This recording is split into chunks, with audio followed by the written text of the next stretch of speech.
Hola, ¿qué tal estás? Hace 4 años la palabra cisma resonó con fuerza entre algunos pasillos del Vaticano, y el eco de la misma se fue transmitiendo por todo el planeta. En Alemania se había impulsado una iniciativa llamada El amor vence, mediante la cual sacerdotes de todo el país iban a bendecir públicamente parejas homosexuales. En aquel momento, Vida Nueva nos hizo llegar las declaraciones del sacerdote y teólogo Burkhard Hoss, quien decía que si había bendecido edificios y hasta máquinas cosechadoras, ¿cómo no iba él a bendecir a personas que se aman? El 22 de febrero de ese mismo año, la entonces Congregación para la Doctrina de la Fe publicó una respuesta a una duda que se le había planteado. ¿La Iglesia dispone del poder para impartir la bendición a uniones de personas del mismo sexo? El contenido de la respuesta fue negativo, y la nota explicativa indicaba que como las bendiciones sobre personas están en relación con los sacramentos, la bendición de las uniones homosexuales no podía ser considerada lícita porque sería una imitación o analogía de la bendición nupcial. Desde ese momento, cualquier planteamiento similar a la iniciativa alemana encontraba un muro de objeciones desde el cual se enarbolaba sobre todo el responsum ad dubium. Porque ya sabes que en la Iglesia, cuando se quiere hacer parecer que se sabe más que el resto de la humanidad, se recurre al latín, que es el equivalente eclesiástico a esa forma contemporánea de hablar que está repleta de tecnicismos y palabras importadas de otros idiomas. Hoy día, en lugar de decir que te has puesto chaqueta y bufanda para el frío o que te has metido el pijama por dentro de los calcetines, hablas más bien sobre el outfit de invierno con look atemporal. Pues en la Iglesia lo mismo con el latín. El caso es que el 18 de diciembre de 2023, el Dicasterio para la Doctrina de la Fe publicó otro documento sobre el mismo tema. En este caso, en forma de declaración, Fiducia Supplicans, de la cual estuvimos hablando en el episodio 132 de este mismo podcast. Al momento de su publicación supuso un terremoto. En apenas unas pocas páginas venía a decir lo contrario de aquel responsum, es decir, que sí se podía bendecir a parejas homosexuales. Ya han pasado 2 años desde aquel texto. ¿Cómo está la situación en este momento? Bueno, pues siguiendo la información de esta semana en el número de Vida Nueva, vamos a hablar de ello durante los próximos minutos. Acomódate, que empezamos. Soy José Antonio y te doy la bienvenida al 235º episodio.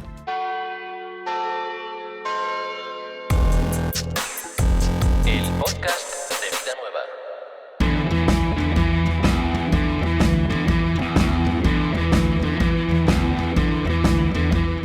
Poco después de la publicación de Fiducia Supplicans, el sacerdote Vitaliano de la Sala instaló un polémico Belén dentro de un templo de Capocastello en Italia. En este portal de Belén, en lugar de aparecer una representación de María, José y el niño Jesús, había 2 mujeres junto al pequeño, una de ellas siendo María. La reacción fue prácticamente inmediata. Más de 21.000 firmas exigiendo retirarlo. El grupo Pro Vita e Familia incluso declaró que aquella representación legitimaba la gestación subrogada. Y por su parte, un senador del partido Forza Italia afirmó que ofendía a todas las personas que tenían respeto y devoción por la Sagrada Familia. El sacerdote Vitaliano de la Sala defendió su decisión amparándose en el texto de Doctrina de la Fe que había aprobado el Papa Francisco. Este último detalle, el de la aprobación, es clave. Si lees el responsum del 22 de febrero de 2021 hasta el final, verás que dice que el sumo pontífice había dado su asentimiento, que es básicamente hacer un gesto con la cabeza o decir verbalmente que sí. Por su parte, la declaración Fiducia Supplicans indica en su primer párrafo que el pontífice la aprobó mediante su firma.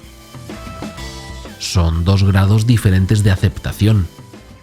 La primera, el responsum, entra en la categoría del bueno, vale, se puede publicar. La segunda, la declaración, implica la aceptación explícita del Papa y, por tanto, está por encima en cuanto a validez eclesial y eclesiástica. Como dijimos en su momento, fiducia supplicans significa la confianza suplicante, y el texto abre la puerta a bendecir parejas del mismo sexo, divorciadas vueltas a casar y parejas no casadas, sin que ello implique su equiparación al matrimonio tal como lo entiende la Iglesia todavía. El documento habla sobre bendiciones breves y extralitúrgicas fuera de la misa. Aún así, el cardenal Robert Sarah se refirió a esta publicación como una herejía que socavaba gravemente a la Iglesia y alentó explícitamente una rebelión eclesial por el escándalo generado. Lo cierto es que, como consecuencia o no de esa incitación, el cardenal Víctor Manuel Fernández, al frente del Dicasterio para la Doctrina de la Fe, recibió mensajes que decían «te destruiremos». Y en otro punto del planeta, el arzobispo de Kinshasa, el cardenal Fridolin Ambongo, emitió un comunicado donde decía que las bendiciones a parejas del mismo sexo no podían impartirse sin exponerse a escándalos, e incluso llegó a afirmar que en el continente africano no existe la homosexualidad.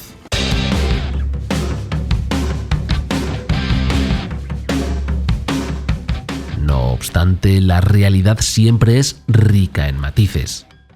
Los obispos sudafricanos y los del Magreb dijeron sí a las bendiciones, y la mayoría de conferencias episcopales del mundo respaldaron fiducia supplicans.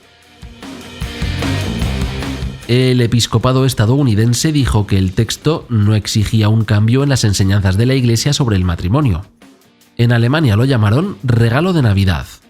En Portugal, un comunicado apoyó el documento porque reconocía la acogida de todos.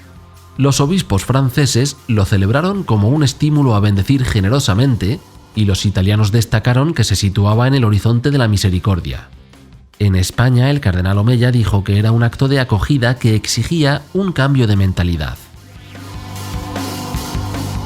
Cuando Fiducia Supplicans se publicó, se convirtió en el documento vaticano más visto de la historia con 7.000 millones de visualizaciones. 2 semanas después, Doctrina de la Fe emitía un documento aclaratorio, y un mes más tarde, silencio mediático. Hoy, 2 años después, según fuentes del propio Vaticano, la recepción ha sido y sigue siendo pacífica. No hubo cisma ni confusión en las parroquias. No se desató el caos apocalíptico predicho por los detractores más beligerantes. Y, quizás lo más importante, no se ha tramitado ningún expediente herético por confundir bendiciones con matrimonios. El sacerdote tinerfeño Cristóbal Rodríguez, doctorado en Teología Espiritual con una tesis sobre la pastoral de acompañamiento a personas LGTBI en la Iglesia, conversa con Vida Nueva y comparte esta opinión.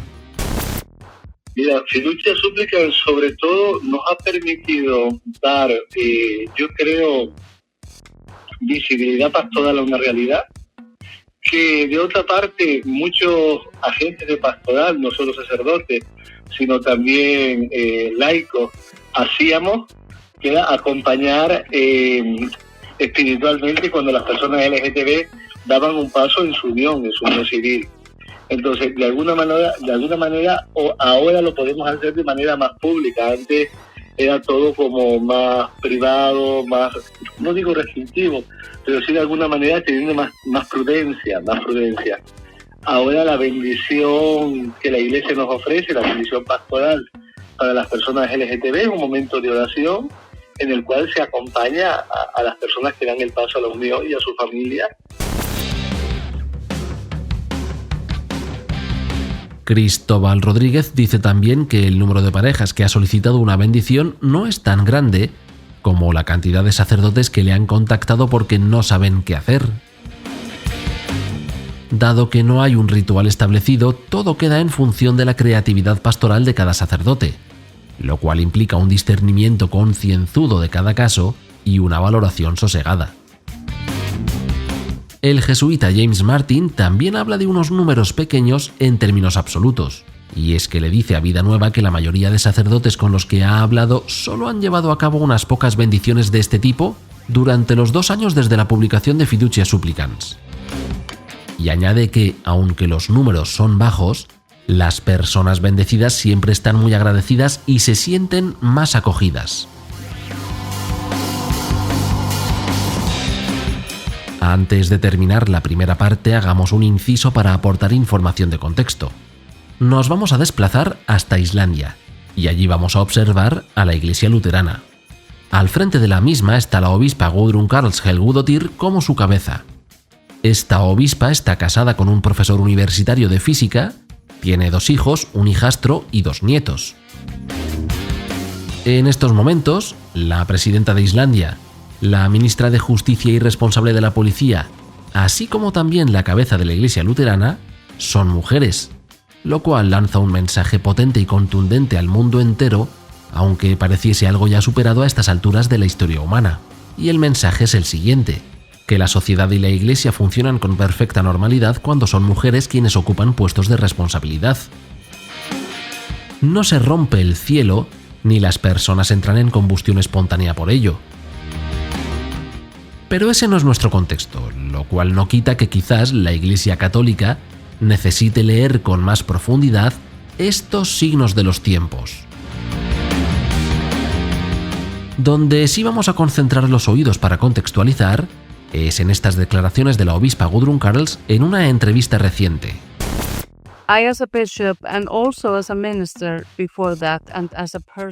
Como obispa y como ministra antes de eso, y como persona, como cristiana, he reconocido y acogido a las personas LGBTQ.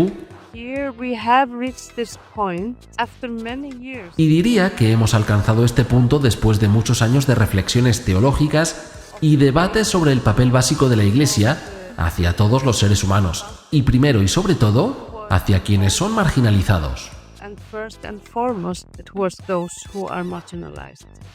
Hemos avanzado mucho, pero es un hecho triste, aunque hecho al fin y al cabo, que la Iglesia desempeñó un papel importante en la marginación de la comunidad, incluso aquí en Islandia.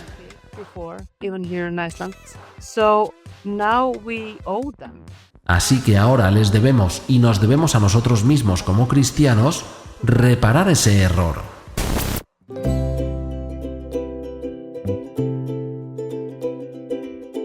Ese es nuestro contexto.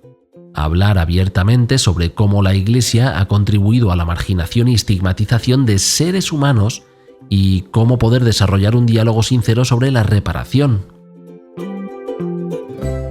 ¿Es acaso posible tal diálogo en la Iglesia católica?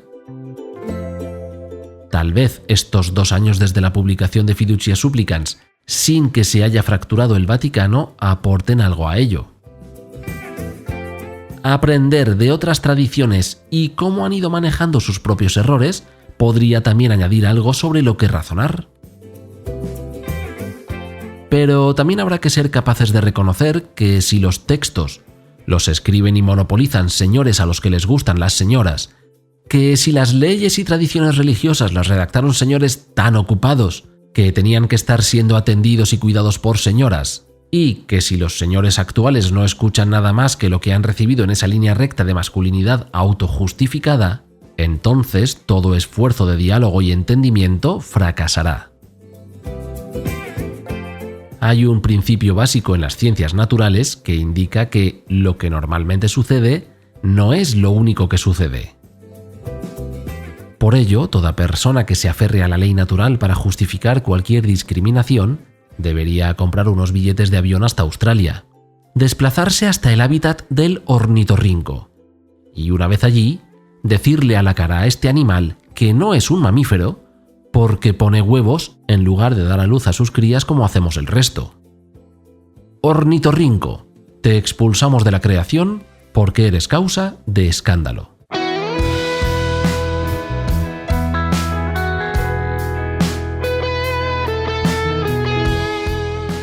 Esta semana el reportaje principal de Vida Nueva gira alrededor de los 2 años transcurridos desde la publicación de Fiducia Supplicans, pero no es lo único que viene en su interior.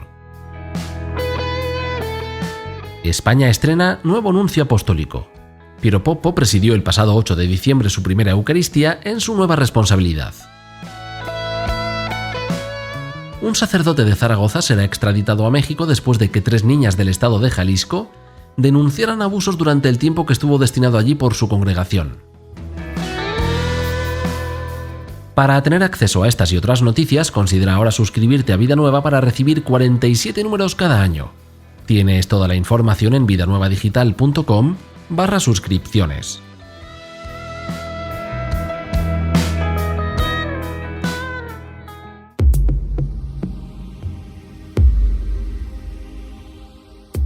Vamos con la segunda parte del episodio. Mirando al conjunto de la Iglesia Universal, parece haberse aterrizado con relativa normalidad el contenido de Fiducia Supplicans. Y ahora nos vamos a preguntar qué ha ocurrido aquí en España. Pero antes de responder, un dato. El índice arcoíris de iglesias en Europa sitúa a la Iglesia española a la cola de inclusión LGTBI en todo el continente europeo. Javier de la Torre, de la Universidad Pontificia Comillas, le dice a Vida Nueva que en España es como si no existiera, que solo en 5 o 6 diócesis se han realizado algunas reflexiones y actividades sobre el documento, que muchos sacerdotes tienen miedo, sienten rechazo e incluso inseguridad. Aún así, como decíamos antes, lo que normalmente sucede no es lo único que sucede, que es precisamente donde reside la belleza de la diversidad. Viajamos en el tiempo. Año 2017. Por ese entonces, 2 mujeres, Ana y Teresa, llevaban juntas como pareja unos 2 años y acudieron a un retiro de Pascua. Tenían miedo de ir por las posibles reacciones o incomodidades que se pudieran generar. No nos da tiempo a profundizar en este hecho, pero ¿te das cuenta de la magnitud de ello? Si recordamos las palabras de antes de la obispa luterana de Islandia, quizás podamos llegar a entender cómo 2 personas que quieren seguir a Jesús podrían llegar a tener miedo de participar en un retiro de Pascua, donde se celebra la vida con mayúsculas.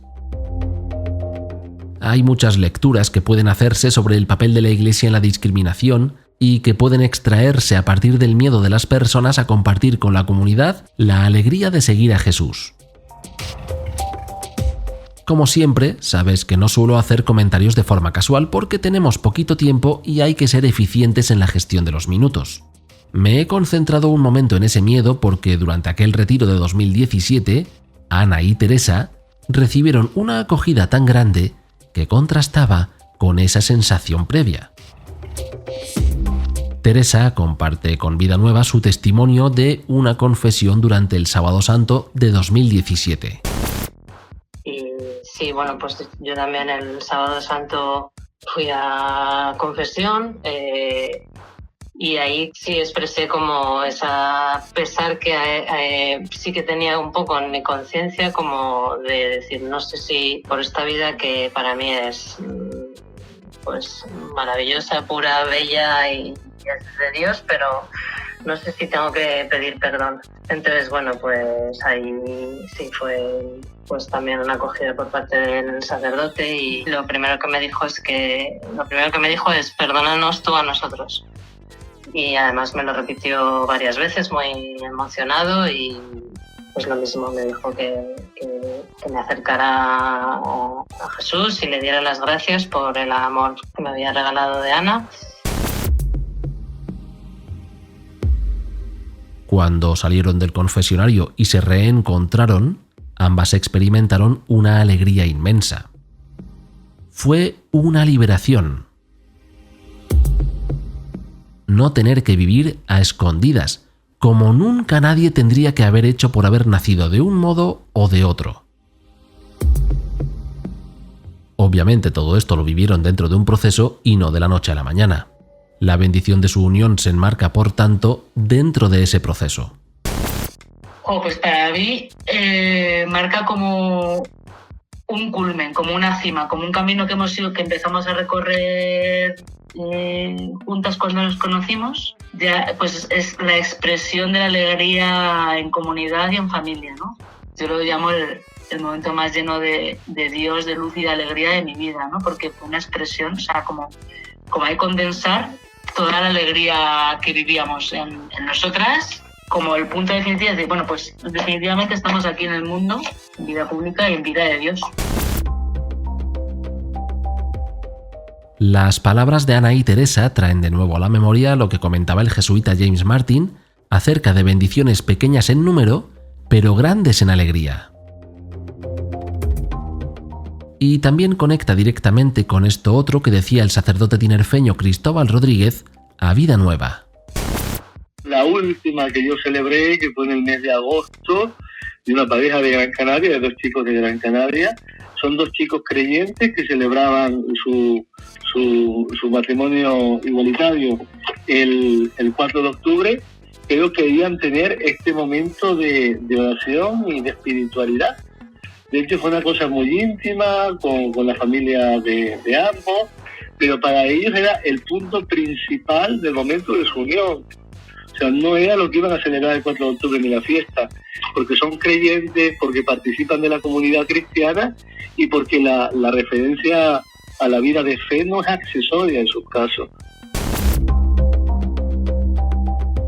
En aquel texto evangélico de San Juan, donde una mujer es presentada ante Jesús para que éste diga si hay que matarla a pedradas o no, se narra un poquito más adelante que Jesús dijo aquello de que la verdad nos haría libres. Y estaba pensando ahora que si yo me hubiera encontrado entre la multitud, habría gritado de forma espontánea: ¡Y la escucha! ¡Diles también que la escucha nos hará libres! Pero no pudo ser. Nací en el siglo incorrecto y las coordenadas equivocadas, así que no aparezco mencionado en ninguno de los evangelios. Pero lo añado ahora. Hay que ver cuánto puede cambiar una verdad que se creía absoluta cuando se comienza a enseñar menos y escuchar más. He leído recientemente un libro de John Polkinghorne donde reflexionaba sobre el diálogo que hubo de producirse entre la física tradicional, la de Newton, esa que dice que sueltas una manzana y se cae al suelo, con la física cuántica, en la que puedes decir que un electrón está al mismo tiempo en 2 sitios y te quedas tan tranquilo. A día de hoy no existe un modelo unificado de física, pero la ciencia acepta con naturalidad que ambas aproximaciones son correctas en función de aquello que se esté estudiando o describiendo. ¿Qué problema hay en la Iglesia Católica para aceptar esta dualidad? Hay mujeres a las que les gustan los hombres y viceversa. Nacieron así. ¿Por qué habría de problematizarse a personas que nacieron con gustos distintos? Atención, gente daltónica.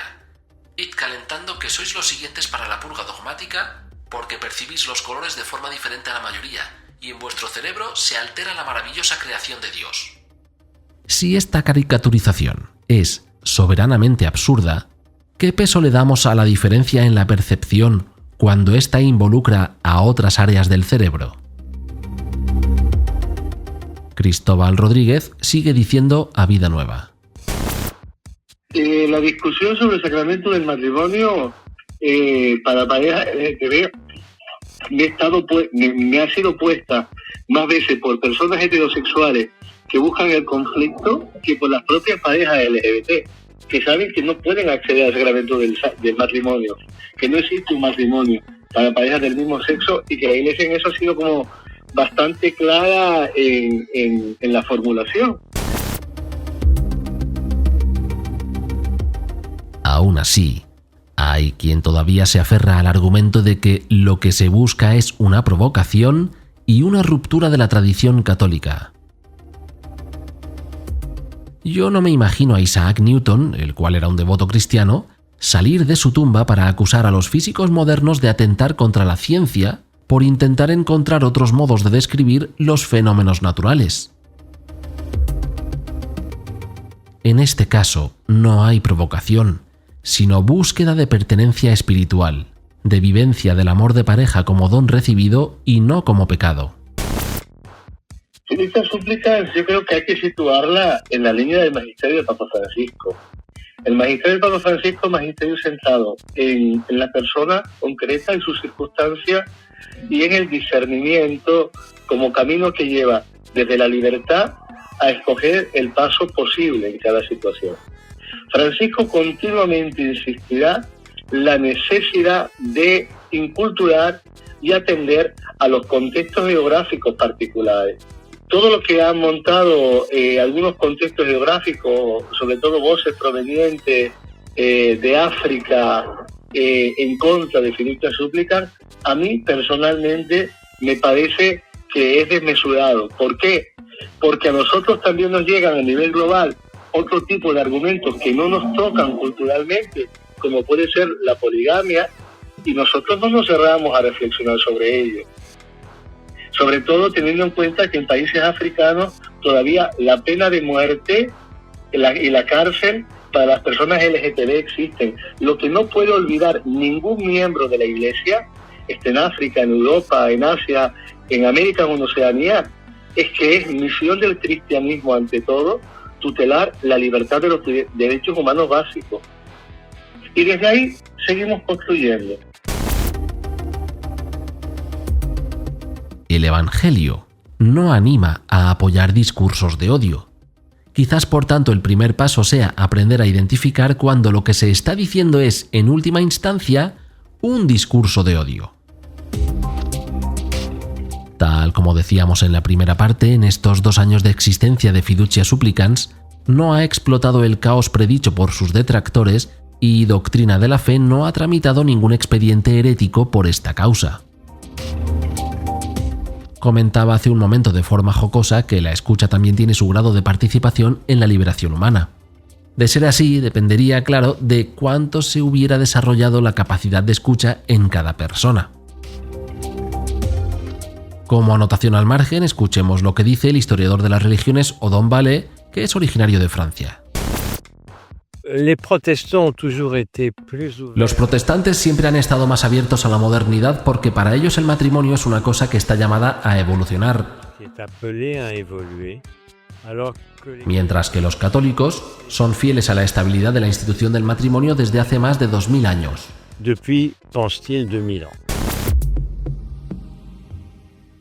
La principal problemática sobre esta cuestión se fundamenta en el hecho de que para la Iglesia católica el matrimonio es un sacramento, mientras que para las iglesias protestantes no lo es.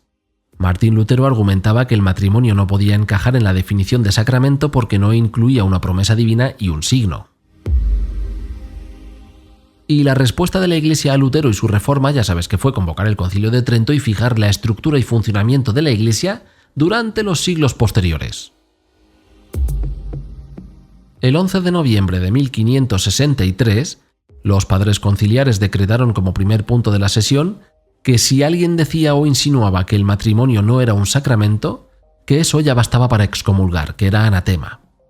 ¿Quién, por tanto, osaría reflexionar sobre ello? Desde ese punto, ponerse a pensar en el matrimonio desde otras perspectivas era cosa de protestantes. Sumémosle 4 siglos y pico en la misma dinámica y retórica y llegamos al momento actual. Pero ya no estamos en 1563. Algo habrá cambiado desde entonces. Quizás ya estemos en disposición de poder reflexionar de nuevo sobre ello y dialogar al respecto. Fiducia Supplicans introdujo la posibilidad de bendecir parejas homosexuales y también a otras que se encuentran fuera de la normatividad eclesiástica. Desde entonces, el mundo ha seguido girando normalmente. Así que si resulta que el problema lo encontramos en el uso de una palabra concreta, quizás alguna mente erudita pueda encontrar otro término que acoja a todas esas realidades que ahora llamamos en situación irregular. Al fin y al cabo, por si no te habías parado a pensar en ello, la palabra matrimonio proviene del latín, en concreto de mater, que significa madre, y demonium, que significa condición de. Originariamente, matrimonium se refería a las mujeres y significaba que se adquiría la condición de madre a partir de esa unión y hacía referencia, por supuesto, a las obligaciones de procreación y cuidado. Existía a su vez la versión masculina usando el vocablo pater, padre, y de ahí salió patrimonium. Curiosamente, la historia nos ha conducido hacia una versión de las palabras en las que matrimonio ha venido significando tener hijos y cuidar de ellos, pero patrimonio se ha asociado a los bienes materiales ganados. Quizás tenga algo que ver con que, como decía antes, la historia haya sido escrita mayormente por señores a los que les gustan las señoras, aunque a veces estos hayan demostrado que les gustaban más bien poco. Si el futuro nos depara más discusiones estériles sobre este tema, quizá la solución sea recurrir a otro término latino, el connubio. Podríamos asignarle un significado casi poético para definir a dos personas que se funden en un todo, es decir, a la entrega completa entre ambas. No sé cómo lo verás tú, pero desde mi punto de vista es algo que tiene bastante sentido en el contexto del episodio de hoy. Y luego ya, si es un sacramento o una bendición, que lo decidan quienes se encargan de estas cosas.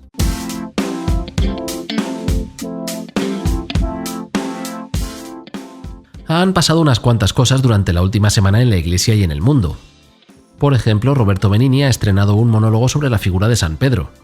La propuesta del artista italiano comienza diciendo que para guiar a la Iglesia, Jesús no elige al apóstol perfecto, sino que elige al más humano, al que ha caído más bajo, al último. Precisamente relacionado con todo lo que hemos dicho hoy, la Comisión de Conferencias Episcopales de la Unión Europea emitió el pasado 9 de diciembre una declaración para quejarse contra la sentencia de la Unión Europea que obliga a reconocer el matrimonio entre personas del mismo sexo.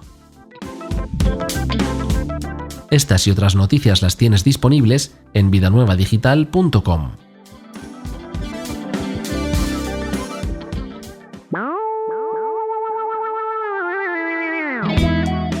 Bueno, pues así llegamos al final del episodio. Espero que te haya gustado. Hoy seré breve. He pasado fiebre hace poquito y parece que todavía tengo el cuerpo un poco así. Te doy las gracias por quedarte conmigo todo este rato. Me despido. Te deseo una feliz semana. Nos escuchamos en 7 días.